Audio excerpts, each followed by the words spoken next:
it dawned on me that my family was here, and and I had never really, I'd thought about adoption, but I hadn't really, it hadn't all made sense. It hadn't come together. I wasn't ready to be a mom. I didn't know anything. But I saw this little boy, and I thought, I don't know, I don't believe in fate or destiny or things like that, but something suddenly felt right. And then I came back a third time and met my son.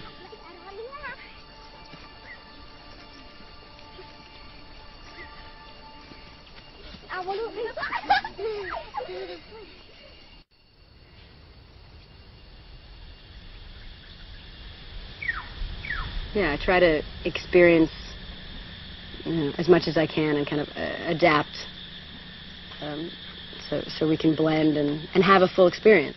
So you try to not hold on to those things that are your comfort. I'm always very excited when I'm on my way to some place that I've never seen. They always joke with me at the house, anytime I get frustrated or I get upset about something or I feel like I've lost focus, I get my maps out. I've been given many a globe and a map over the Christmases and birthdays. But my dream has always been to cross the Sahara.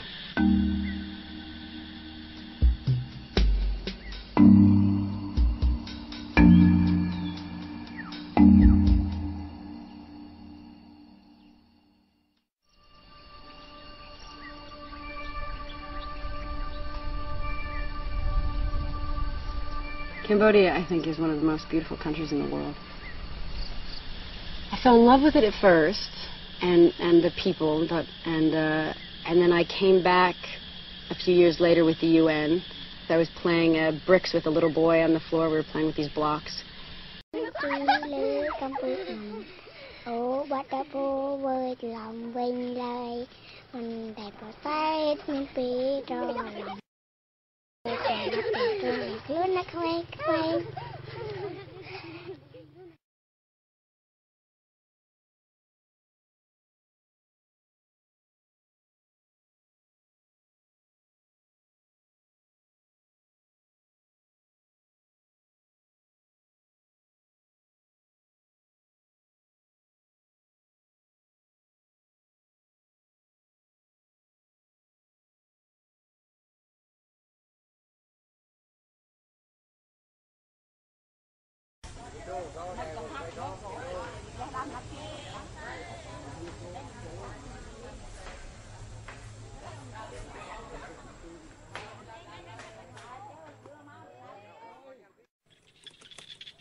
cánh long vật tì miền bên nơi nơi cò trôi trông on đẹp là tết miền tây cho lòng mồ bò nhát để cơ trẻ cứ nó có mình đâu.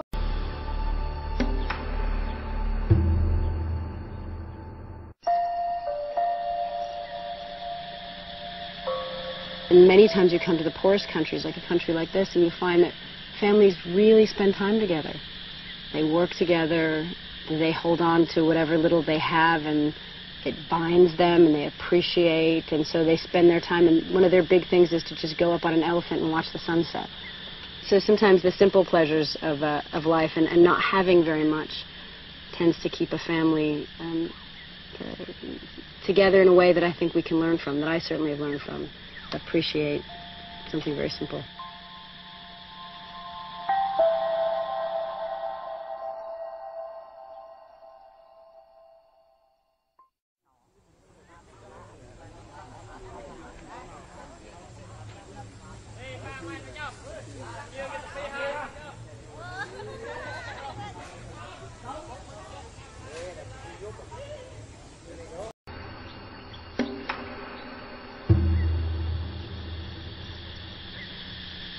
I first came to Cambodia about 10 years ago for a film, and we were the first film back since the war, so we didn't know quite what it was going to be like or what the people were going to be like, and it was the first time I became aware of landmines. And I remember standing in a waterfall during one of our shots, and they said, just stay on this side of the waterfall, because that side of the waterfall is still, hasn't been demined.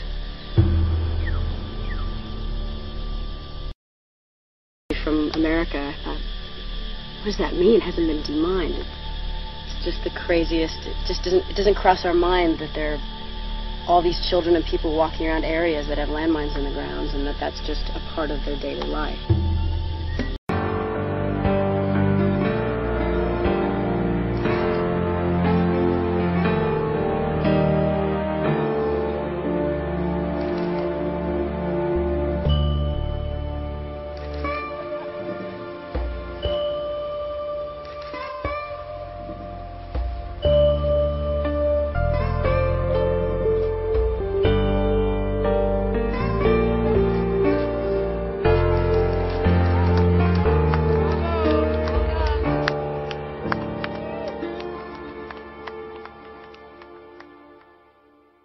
Through.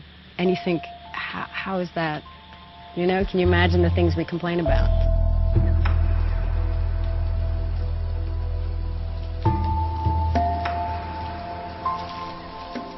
There's a very, very dark, heavy side to this country, but there's also a great deal of beauty and an extraordinary amount of good, and good people doing great work and helping each other. And it is extremely important to focus on all that they do have that's beautiful, and all that they have accomplished, and all that they've come through, considering their past.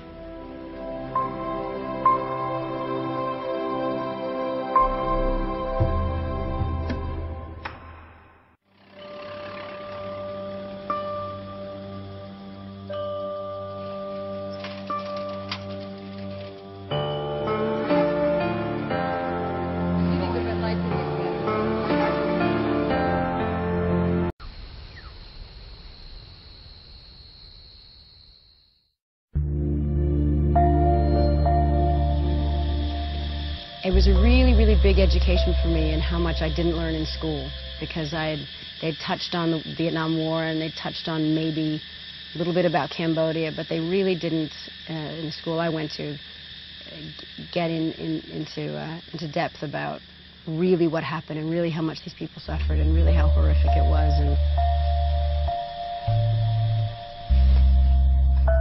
the point is, they've been through all of that, and they live in extreme poverty.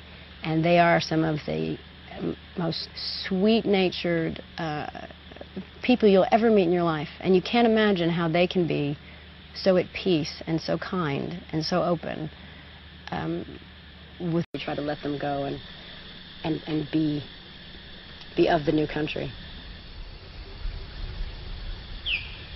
The biggest thing, actually, to be honest, here in Cambodia is my boys love to eat crickets. It's their favorite thing. And they eat them like, when I first gave it to them, I thought I wanted them to understand culturally. I wanted them not to be, turned off by something that was of their culture. So I bought it, and I said, what's all?